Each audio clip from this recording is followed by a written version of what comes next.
Augustine chapters 3 and 4. Chapter 3. Little as they are told, there are stories of men, and sometimes women, who have started from the ground of Augustine, and who have risen up into the air as if they were floating. Some of these are wonderful, others are tragic, but mostly they are a little bit of both. And usually these are not what you would call history. No, these are just old-time stories, things that have never been written down and that live only in the recesses of people's minds, people who barely want to remember them, let alone speak them. Still, the stories bounce against each other like echoes. Take, for instance, this old-time story. There once was a gentleman who walked through Augustine on an afternoon that was not particularly in any way other than the way in which he would make it particular. That day, the sun squatted itself in the middle of a white cloud, so that it seemed as though a poached egg were floating in the sky. The gentleman took slow and measured steps. His hands were thrust deep into the pockets of his well-worn khaki trousers. His hands were thrust deep into his pockets because overnight those hands had developed a tremble, and it was spreading to his entire body. So by keeping his hands in his pockets, the man was trying to hide the fact of this. On this day, that was not yet particular, but soon would be, the gentleman was without his blue and yellow handcart. Usually he would be pushing it in front of him, its uneven wheels clinking along the gravel. But the handcart had been confiscated along with the fruits and green vegetables the man usually sold. So because he had no handcart and no produce, he did not sing his usual song of callaloo, fresh callaloo, ugly fruit and sweet, sweet oranges. He was a man without his usual context, and therefore had become strange and unfamiliar. No one wanted to meet his gaze. No one wanted to look at him for very long, though they stole quick glances as he walked by. The man finally turned into the yard where his house was. It was a small yard and an even smaller house, an assemblage of disused timber. The house, like his handcart, was blue and yellow, and when the handcart was parked in front, it had a way of blending in, or looking like an extra room that had been added on. In fact, the handcart and the house were not of drastically different sizes. The man opened his door on its rickety latch and then closed it. It made a small clicking sound, which was startling for its quietness. Everyone would have preferred him to slam it. Now that he was finally inside, everyone could look up, but if they found themselves by accident looking into someone else's eyes, they would turn away as if ashamed, and they would try to swallow the large thing that had formed in their throat. They would look down once more at the grass, and the cracks, and the shadows, and the shape of their feet. They tried not to think about the man, but he was all they thought about all day, and the day after, and then the day after that.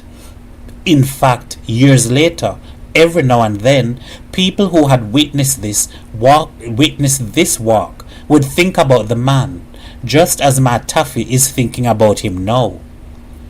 When he had moved into Augustine, he had introduced himself as Clarky.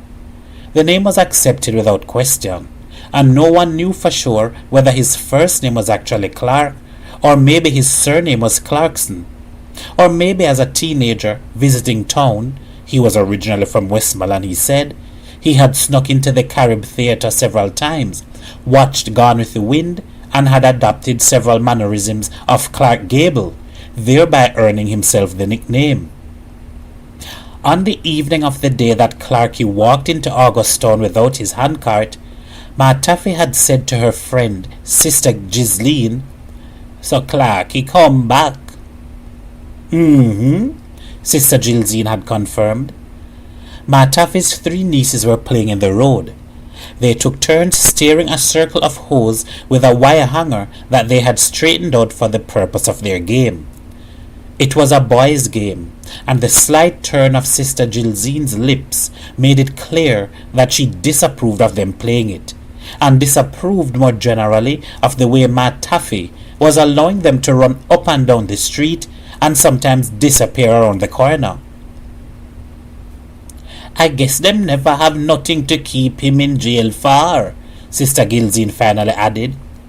"If they never have nothing to keep him for, then they should have never did hold him in the first place." Sister Gilzine shrugged.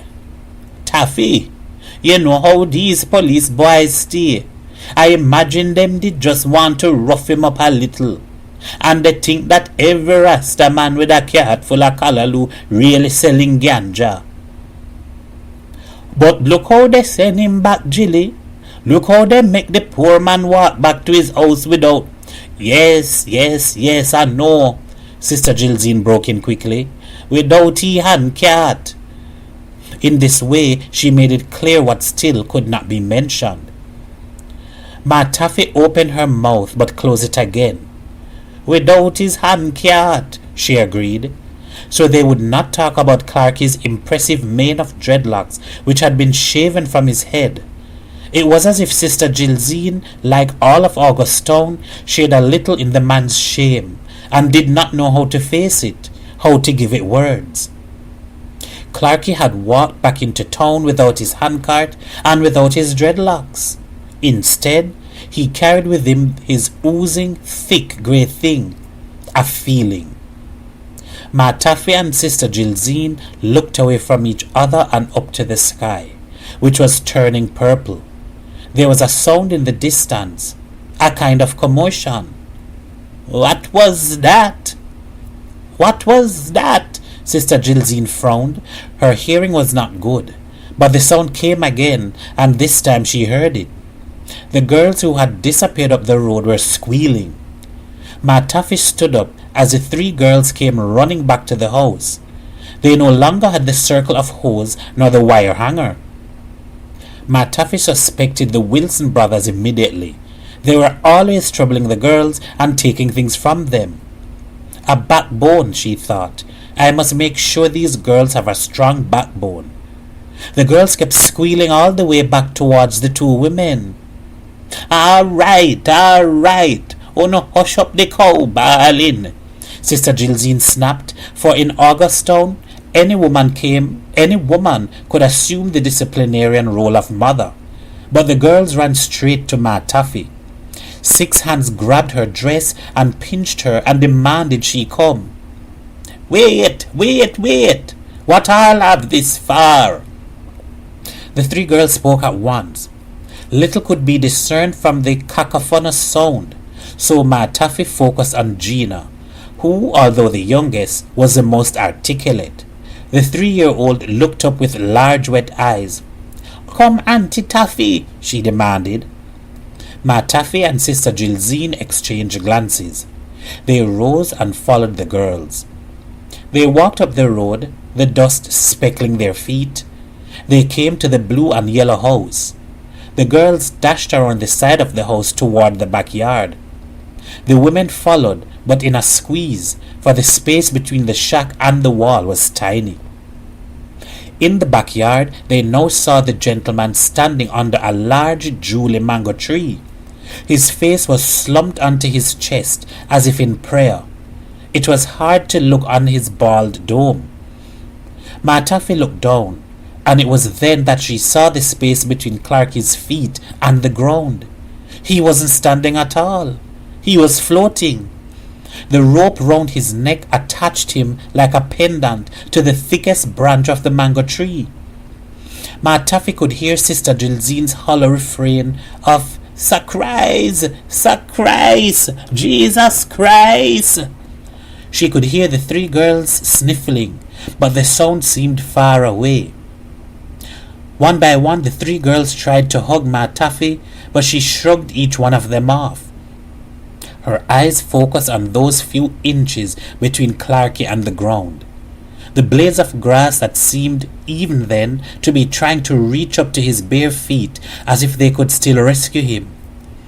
Matt Taffy wondered if she could just scoop up a bit of ground and bring it to Clarky's feet. if that might make him catch another breath, cough himself back into life. She could not look up at his legs, or his torso, or at the rope that seemed mockingly to resemble a thick dreadlock. But most of all, she could not look on his shining bald head. And Ma Taffy wondered why they made it mean so much, this Nazarite vow she herself had taken. No blade shall ever touch my head. It was just hair after all. It was just hair. It could grow back.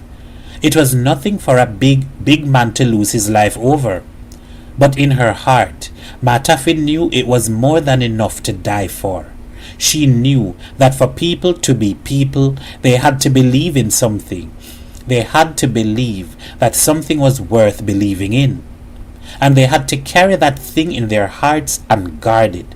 For once you believed in something, in anything at all, Babylon would try its damnness to find out what that thing was, and they would try to take it from you.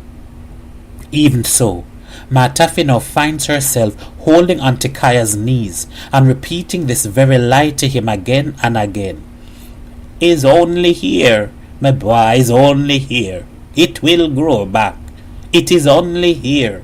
You understand me? Yes, Grandma, the boy nods. But you have to do something for me, Kaya, and do it quick, quick. Go down the river to Gola and call Safpa. Tell him to make haste and come. Tell him that Ma Taffy need to see him now. Augusttown chapter 4.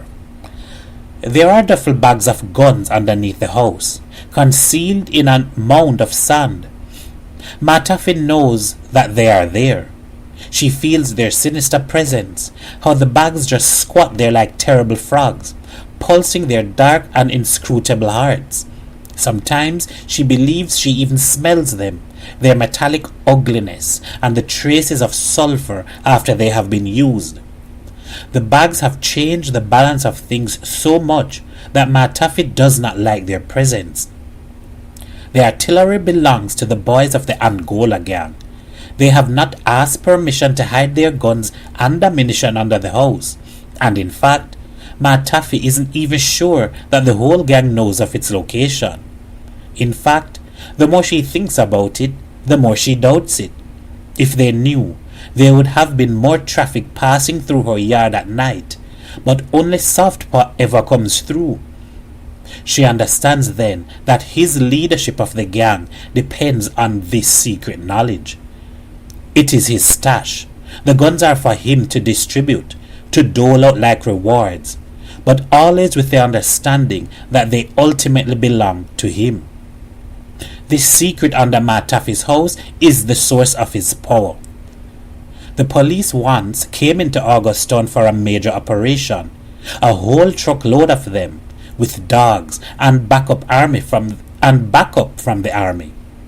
They combed the riverbed near Gola, turning over every stone, digging up the sand. They found 3, maybe 4 guns, and the next day it was all over the newspapers. Major haul of weapons found in Augusttown. For a mere 4 guns, there are many more times more guns than that under Ma Taffy's house. She has to give Softpaw credit though, for when he walks into the yard at night, he, as usual, never makes a sound. It is as if the earth, every blade of grass, every stone, adjusts itself to make space for him, for the specific shape of his body, so that he walks without ever disturbing things. But if his feet never sift things on the ground, his presence shifts something in the air, and Ma Taffy always knows when he is around. Usually she says nothing. Even if she is sitting out there, she allows him to come and go, allows him to feel secure in the knowledge that his movements are unknown. But one night, as he was stepping out of the yard, she stopped him. "How the night treating you, Marlon?" His foot came down suddenly, hard on the ground, and she could hear him gulping quick breaths. He soon found his balance again. "Me all right, Ma Taffy," he said to her, and leaned himself against her veranda. "I don't like none of this, you know," Ma Taffy said to him. "We don't have no choice. Them take Augustown people for coward. Them take we as weak. We will show them." "But it make me scared. All this warring." She could sense the wide grin on Softpaw's face. She imagined his white teeth against the night. "You don't have nothing to be scared about, Ma Taffy. No, I'm not coming your way." "Who said is me I scared for?" She felt his grin widen. It was always like that with these rude boys. They needed a woman, a mother, a grandmother, a girlfriend to worry over them. They were soldiers, and something about this kind of love sustained them. But the love also reminded Softpaw that he was this kind of a soldier, and that he was involved in a war, and so the grin went away quickly. His face became the mask he had now been practicing for a while. He spat on the floor. "Scared for what, Ma Taffy? That them kill me? Yes, they might kill me. Plenty people want to see me dead. Even people here in Augustown. And it will happen. Today, tomorrow. But what in that? Better you dead strong, like a warrior, than you live your whole life bent over and taking pure kick from Babylon." If she had been another kind of a woman, she might have said to him, "But you are a smart young man. You have your whole life ahead of you. You still can make something of yourself." But she did not believe in such things. What was a whole life after all? And was it always worth it? She knew that there were other people in this world, young people who had never seen another young person die. They thought death only came to their grandparents who lived in retirement homes, and who, upon dying, gathered the family around them and left them money in their will. Such young people lived their youth never thinking about the inevitability of their own death. That was a special kind of a luxury, and it was one which she knew Softpaw would never have, so she was silent. There was a gunshot in the distance, and Ma Taffy could feel Softpaw's body become tense again. "Good night, Marlon," she said to him. He nodded and slipped back into the night. When they gather, one on top of the other, and roll in waves from house to house along a street or lane, whispers have a way of sounding like the wind. And so, as Softpaw walks with Kaya up from the river, through the zinc lanes and towards Ma Taffy's house, his arms around the boy's shoulders like a father, it sounds as though a light breeze is following them. It takes a moment and a squinting of the eyes, but by and by the people recognize Kaya. "But wait," they whisper, "that's the Rasta picnic, not true?" "Yes, it's him. He got a funny name. I can't remember, but it's him for true. And he live with the two Rasta ladies, the old woman and her niece." Then another whisper rolls on top of the first. "I hear something happen at the school. Some teacher man take up scissors and cut off the boy here." "Whoa, you believe such a thing? Cut off the little Rasta picnic here just so." Now here he is, walking up the street with Softpaw. "Is him who they call Softpaw?" "Yes, that is him." I think him was a big man, but him is just a youth himself. Missus, don't watch that. Him is the baddest man in the area. Is him lead the Angola gang. He call himself the Defender Augustown." One little girl who goes by the name Lloydisha cannot contain her excitement as she hears the whispers all about her. She runs around her yard snapping her fingers and singing loudly. "Yes, no, Spanish Town." She stretches this word Spanish out into Spanish. It is a chorus Jamaican children sing whenever trouble is coming. Spanish Town being where the gallows were. They do not always know the meaning of the song. They do not know about the gallows. And yet they sing it. Yes, no, Spanish Town. Softpaw reaches Ma Taffy's house and climbs the steps up to her veranda. Ma Taffy, Softpaw says gallantly, delivering the boy back to his grandmother. Kaya settles back onto the seat beside the old woman. Thank you for coming. I hope I never disturb you from nothing too important. Anything happening in Augustown is important to me, Ma Taffy. And anybody trouble you or your family, well, they fuck with the wrong people. Whoever did do this wickedness to the little youth, don't worry. I will make sure him get deal with proper. Just say the word. Ma Taffy is silent for almost an entire minute. Softpaw waits, but she says no word at all. At last, she sighs as if she has been holding her breath. Softpaw, she begins, and the rude boy stands up even straighter because it is the first time Ma Taffy has called him by that name.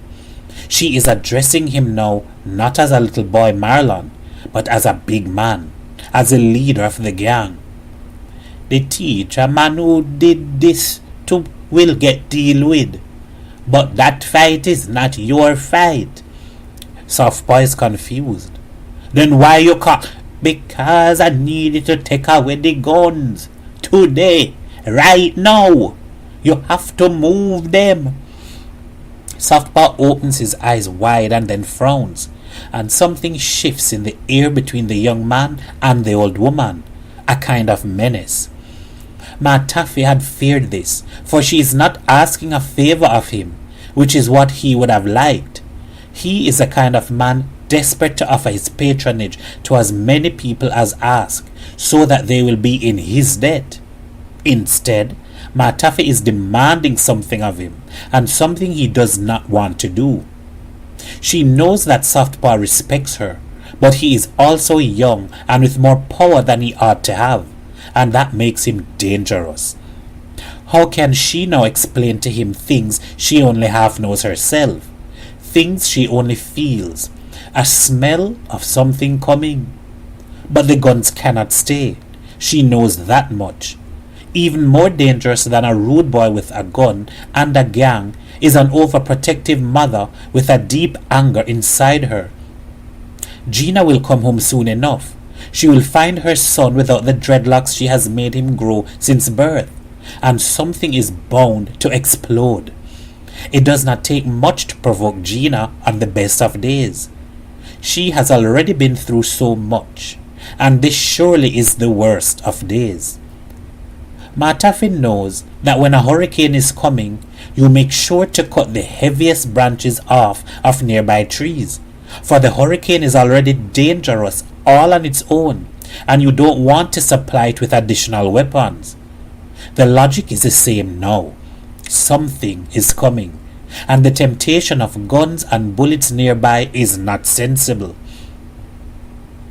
Look, Ma Taffy says, things is going to happen today, and I can't tell you more than that. But I don't want no guns here today, and I feel you won't want them here neither. Not if you know what I know. Trust me. Babylon might come here tonight. You don't want no guns here. Softpaw grits his teeth. This blasted no too much for her own damn good woman, he's thinking. There isn't even any point in denying the fact of the guns he keeps underneath her house. Obviously, she has never seen them, and he is sure that she has never disturbed the spot where they are. Yet somehow she knows. And he remembers now the night that they spoke about it, though without ever saying so. I don't like none of this, she had told him, and he had walked away wondering how much she really did know. How specific or how general were these things she did not like. He respects Ma Taffy. This is true. Her knowing has helped him before. It helped him to kill that idiot police boy. He owes her for that. But he sees himself as helping to build a new Augustown. And in this new dispensation of the place, it is possible for a man or a woman to know too much.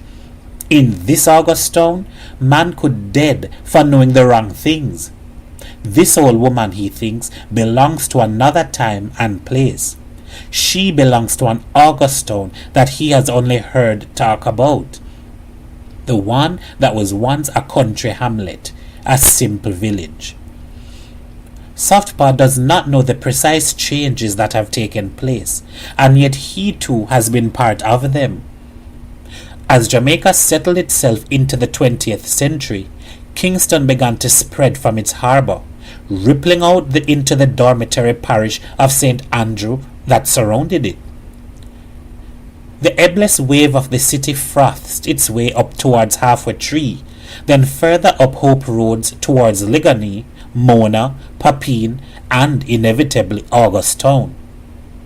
To its own surprise, the village found that it was no longer 5 miles away from the city, but on its edge and then comfortably inside it. Kingston flooded in. Houses were connected to the water main of the NWC and to the electric grid of JPS. The residents of August Town, new urbanites as they were, now no longer tolerated the countrified designation of village. Instead, they spoke of themselves as living in a Kingston community. But no sooner had the village graduated to community than its middle-class neighbors made sure to distinguish themselves with the prefix suburban and Augusttown with the prefix inner city. Like dark magic, the phrase seemed to draw into Augusttown a heaviness and a heat and a rot. Rusting zinc fences now line the streets, and ratchet knives and machine guns have appeared in the hands of young men. A scar now defaces the overlooking hillside. Softpaw is therefore part and parcel of this new August town, and he knows enough of its past to think that soon this place will no longer have space for little old women like Ma Taffy, women with this higher science and Obeah knowledge. This new August town will deal in bullets because bullet is stronger than Obeah. Bullet is stronger than Anansi stories and all that old-time wisdom. So this old woman had better learn how to mind herself. I will move them, he says finally, but I can't move them now. It's broad daylight. Too much eyes will... Please, Softpaw. Her lips are trembling. She does this on purpose. You have to move them now. I wouldn't call you here otherwise. You is becoming a powerful man, and I is just an old man, getting weaker and weaker every day.